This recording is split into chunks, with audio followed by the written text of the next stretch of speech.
నమస్తే, welcome to my channel Lakshmi Ramana recipes. ఈరోజు నేను ఇంకొక మంచి కాంబినేషన్ ఫుడ్తో మీ ముందుకు వచ్చేసానండి. చూడండి, ప్లేట్ ఎంత కలర్ఫుల్గా ఉందో. టేస్ట్ అయితే ఎక్సలెంట్గా ఉంటుందండి. ఇవన్నీ కూడా విలేజ్ స్టైల్ ట్రెడిషనల్ రెసిపీస్ అనమాట. తక్కువ నూనెతో టేస్టీగా చేసుకునే వంటలు చాలా రుచిగా ఉంటాయి.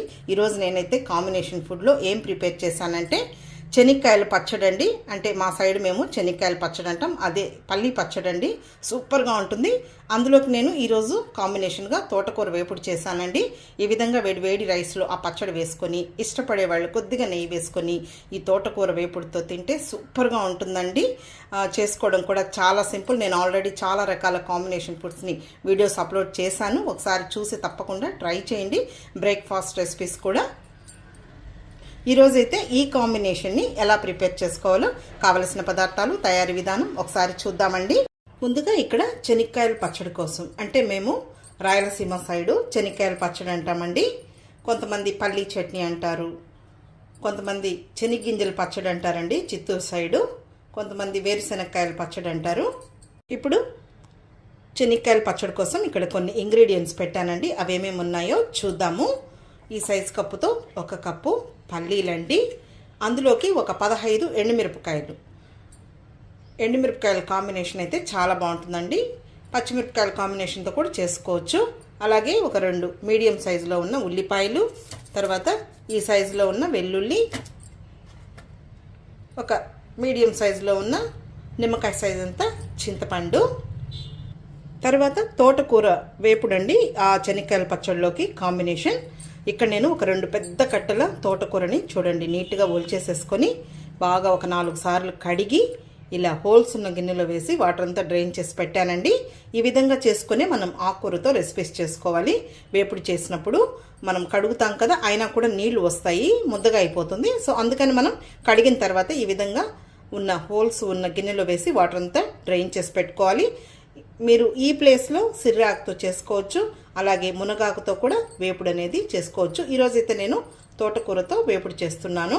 ఇప్పుడు ఇదంతా కూడా బాగా వాటర్ అంతా కూడా డ్రైన్ అయిపోయిందండి. చూడండి, 2 పెద్ద కట్టలు అనమాట. మనం ఆకుకూర వేపుడు చేసుకునేటప్పుడు కొద్దిగా క్వాంటిటీ ఎక్కువ చేసుకోవాలండి. మనం తక్కువ చేసుకున్నామంటే ఆకుకూర అనేది అంతా రెసిపీ అయిన తర్వాత తక్కువ అవుతుంది. తర్వాత ఈ ఆకుకూర తోటకూరలో కూడా మనకు కాడలు అనేది చాలా లేతగా ఉంటాయండి. కాడలతో సహా వేసుకోవాలి, అప్పుడే మనకు టేస్ట్ బాగుంటుంది. ఇప్పుడు ముందుగా పల్లి పచ్చడి, అదే అండి చెనిక్కాయల పచ్చడి ప్రిపరేషన్ చూద్దాము.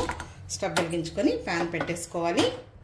ఫ్లేమ్ని మీడియంలో పెట్టేసుకొని పల్లీలు ఇందులో వేసేసుకుందాము.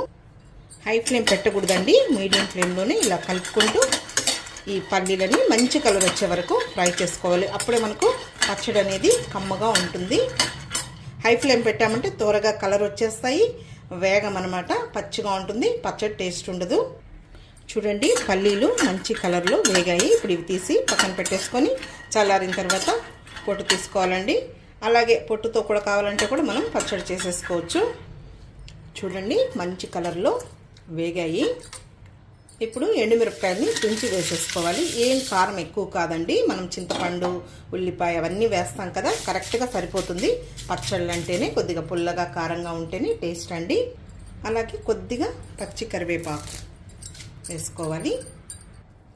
అలాగే కొద్దిగా నూనె వేసుకోవాలి. ఎండుమిరపకాయని మనం తుంచి వేసుకుంటే ఆ విత్తనాలు కూడా వేగి పచ్చడి అనేది కమ్మగా ఉంటుందండి. ఇది కూడా ఇలా కలుపుకుంటూనే లో ఫ్లేమ్లో ఫ్రై చేసుకోవాలి. హై ఫ్లేమ్ పెట్టామంటే త్వరగా మాడిపోతుంది. ఈ పచ్చడిలో జీలకర్ర, ధనియాలు కూడా వేస్ట్ చేస్తానండి, అది ఇంకొక డిఫరెంట్ స్టైల్ అనమాట. ఈరోజైతే నేను ఓన్లీ కరివేపాకు, ఎండుమిరపకాయలు మాత్రమే వేస్తున్నాను. ఓకే అండి, వేగిపోయాయి. ఇది స్టీల్ ప్యాన్ కాబట్టి కొద్దిగా వేడి ఉంటుంది కాబట్టి మనం ముందుగానే ఆఫ్ చేసుకోవాలి. ఇప్పుడు స్టవ్ ఆఫ్ చేసేసానండి. ఇవి చల్లారనివ్వాలి. ఇప్పుడు పచ్చడిలోకి చింతపండుని నానబెట్టుకోవాలండి. ఒకసారి కడిగేసేసుకొని పెట్టుకోవాలి. కొద్దిగా నీళ్లు వేసుకోవాలి. ఈ నీళ్ళతోనే మనం పచ్చడిని చేసేసుకోవాలి. ఇప్పుడు మూత పెట్టేసుకొని పక్కన పెట్టేద్దాము. ఇప్పుడు ఆకుకూర వేపుడు ప్రిపరేషన్ చూద్దామండి. ముందుగా స్టవ్ వెలిగించుకొని ప్యాన్ పెట్టుకోవాలి. కొద్దిగా ఎక్కువ ఆకుంది కాబట్టి కొద్దిగా పెద్ద పెనం అయితే బాగుంటుందండి ఫ్రీగా ఫ్రై చేసుకోవడానికి. ఇప్పుడు ఇందులో ఒక 2.5 టేబుల్ స్పూన్ నూనె వేసుకోవాలి. చాలండి, మరీ ఎక్కువ వేసామంటే మనకు ఆకుకూర అనేది ముద్దగా అయిపోతుంది. నూనె వేడెక్కిందండి. ఇందులో 1/2 టీ స్పూన్ ఆవాలు, 1 టీ స్పూన్ మినప్పప్పు, 1 టేబుల్ స్పూన్ పచ్చిశనగపప్పు. ఈ పోపు దినుసులు కొద్దిగా ఎక్కువగా వేసుకుంటే బాగుంటుంది. కొద్దిగా జీలకర్ర. పోపు దినుసులు వేగాయండి. ఇప్పుడు ఇందులో ఒక 2 ఎండుమిరపకాయల్ని తుంచి వేసేసుకోవాలి.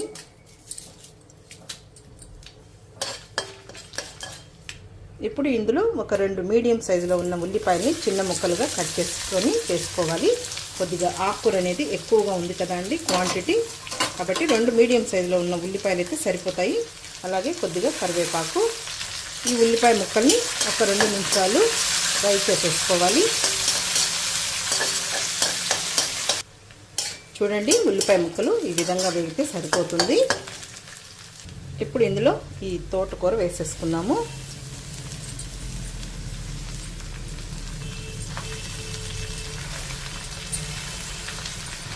మనం తోటకూరతో ఏ రెసిపీ చేసినా కూడా చాలా బాగుంటుందండి.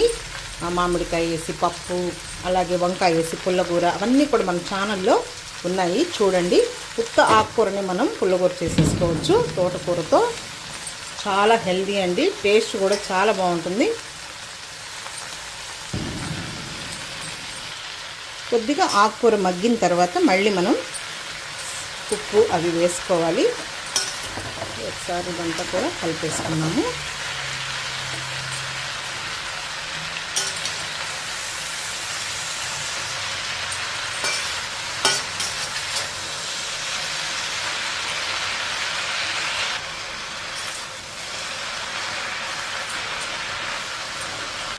ఇంకా మనం ఇందులో ఏం నీళ్లు వేయాల్సిన అవసరం లేదండి. ఆకుకూర కడుగుతాం కదా, మనం డ్రైన్ చేసినా కూడా నీళ్లు వస్తాయి. చూడండి, నీళ్లు వస్తున్నాయి. ఆ నీళ్ళతోనే మనకు ఈ ఆకుకూర అనేది ఉడికిపోతుంది. మూత కూడా పెట్టాల్సిన అవసరం లేదండి. ఆకుకూరలకి మూత పెట్టామంటే ఈ కలర్ అనేది చేంజ్ అయిపోతుంది.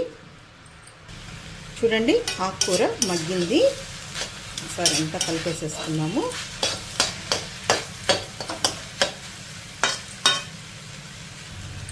పావు టీ స్పూన్ పసుపు పొడి, అలాగే కొద్దిగా సాల్ట్ వేసుకోవాలి. ఆల్రెడీ ఆకుకూరలో సాల్ట్ అనేది ఉంటుందండి, కాబట్టి చూసి వేసుకోవాలి.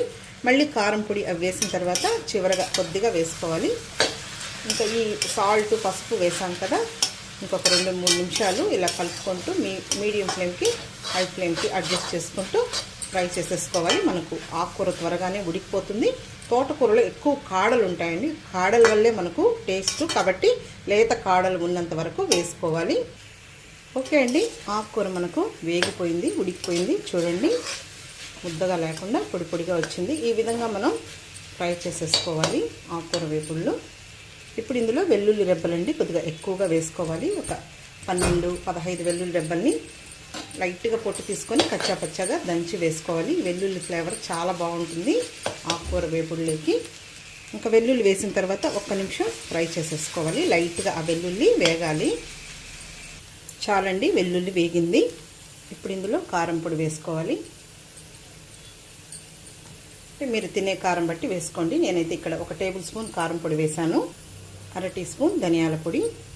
ఇది పప్పుల పొడి అండి, పుట్నాల పొడి. కచ్చా పచ్చాగా దంచి వేసేసుకోవాలి. మామూలుగా ఈ వేపుని కూడా నేను చాలా డిఫరెంట్ స్టైల్లో చేస్తానండి. ఎండుమిరపకాయలు, పల్లీలు అవి వేయించుకొని వెల్లుల్లి వేసి పొడి చేసి, లేదు ఈ విధంగా పుట్నాల పొడి, లేదు కొంచెం కారం ధనియాల పొడి వెల్లుల్లితో కూడా అలా కూడా మనం ఈ వేపుళ్ళు అనేది చేసేసుకోవచ్చు. ఇప్పుడు ఇది నేను పుట్నాల పొడి 1 టేబుల్ స్పూన్ వేసానండి. ఇప్పుడు ఇదంతా కూడా కలిపేసుకుందాము. ఇప్పుడు ఇంకొద్దిగా సాల్ట్ వేసుకుందాము. ఇదంతా కూడా కలిపేసేసుకోవాలి లో ఫ్లేమ్లోనే. చాలండి, ఈ పొళ్ళు వేసిన తర్వాత ఎక్కువసేపు ఫ్రై చేయకూడదు. కొద్దిగా ముందుగానే మనం ఆఫ్ చేసేసుకోవాలి. ఆ వేడికి సరిపోతుంది. దీన్ని అప్పుడే మనం బాక్స్లో వేయకుండా కొద్దిగా చల్లారిన తర్వాత వేసుకోవాలండి. పొడి పొడిగా వస్తుందన్నమాట. ఇప్పుడు మనం స్టవ్ ఆఫ్ చేసేసుకుందాం. నేను ఈ ఆకుకూర వేపుడికి కొత్తిమీర ఏం వేయనండి. అంతే అండి, తోటకూర వేపుడు రెడీ అయిపోయింది. మా ఇంట్లో అందరికీ చాలా ఇష్టం అండి. అందుకే నేను ఆకుకూరలు వేపుడు చేసినప్పుడు కొద్దిగా ఎక్కువ క్వాంటిటీలో చేస్తాను. ఇప్పుడు పచ్చడి ప్రిపరేషన్ చూద్దామండి. ముందుగా మిక్సీ జార్ తీసుకొని మనం వేయించి పెట్టుకున్న ఈ ఎండుమిరపకాయలు వేసేసుకోవాలి. రోలు అవైలబుల్ ఉంటే రోట్లో కూడా దంచుకోవచ్చండి. మిక్సీలో కూడా మనం అచ్చు రోట్లో లాగే పచ్చడిని చేసేసుకోవచ్చు. ఇప్పుడు ఇందులో పచ్చడికి సరిపోయేంత రాళ్ళుప్పు వేసుకోవాలి. దీన్ని ముందుగా ఒకసారి గ్రైండ్ చేసుకోవాలండి. చూడండి, ఈ విధంగా గ్రైండ్ చేసేసుకోవాలి, మెత్తగా వేయకూడదు. ఇప్పుడు ఇందులో పల్లీల పొట్టు తీసి పెట్టానండి, అవి ఇందులో వేసేసుకోవాలి. అలాగే నానబెట్టుకున్న చింతపండు వేసేసుకొని జస్ట్ ఒకసారి గ్రైండ్ చేసుకోవాలి. చూడండి, ఈ విధంగా మిక్సీ పట్టేసుకోవాలి, మెత్తగా మిక్సీ చేసుకోకూడదు. ఇప్పుడు ఇందులో చింతపండు నానబెట్టాం కదా, ఆ నీళ్లు వేసేసుకొని లైట్గా అలా నిలుపుకుంటూ గ్రైండ్ చేసుకోవాలి, మెత్తగా ఉండకూడదు. చూడండి, ఈ విధంగా మిక్సీ పట్టేసుకోవాలి, మరీ నున్నగా వేయకూడదు. ఇప్పుడు ఇందులో మనం వెల్లుల్లి తీసుకున్నాం కదా, అది లైట్గా పొట్టు తీసుకొని కచ్చాపచ్చగా దంచి వేసుకోవాలి. అలాగే మెయిన్ పచ్చి ఉల్లిపాయలండి ఈ పచ్చడిలో, అవి సన్నగా పొడవుగా కట్ చేసి వేసుకొని ఈ విధంగా విడిగా తీసి వేసుకోవాలి. ఇప్పుడు లైట్గా అలా గ్రైండ్ చేసుకోవాలి, ఉల్లిపాయలు అలాగే ఉండాలి. అంతే అండి, పచ్చడి రెడీ అయిపోయింది. అసలు ఎంత మంచి వాసనతో గుమగుమలాడిపోతుందండి. పచ్చి మామిడికాయలు సీజన్ ఉన్నప్పుడు పచ్చి మామిడికాయ వేసి కూడా చేస్తామండి, చాలా బాగుంటుంది. ఇప్పుడు మనం డిష్ అవుట్ చేసేసుకుందామండి వేడి వేడి రైస్తో. ఇప్పుడు ఒక సర్వింగ్ ప్లేట్ పెట్టేశానండి, ఒక కప్పు పెట్టేసుకుందాము పచ్చడి కోసం. ఇప్పుడు పచ్చడిని వేసేసుకుందాము. అన్నంలోకి ఈ విధంగా ఉంటేనే బాగుంటుందండి. మీరు కావాలంటే కొంచెం మిక్సీ గిన్నెలో నీళ్లు కలుపుకోవచ్చు. ఈ పచ్చడి ఈ కాంబినేషన్తోనే కాదండి, అన్ని బ్రేక్ఫాస్ట్లోకి తినచ్చు, పొంగల్లోకి కూడా చాలా బాగుంటుంది. ఇప్పుడు తోటకూర వేపుడిని డిష్ అవుట్ చేసేసుకుందాము.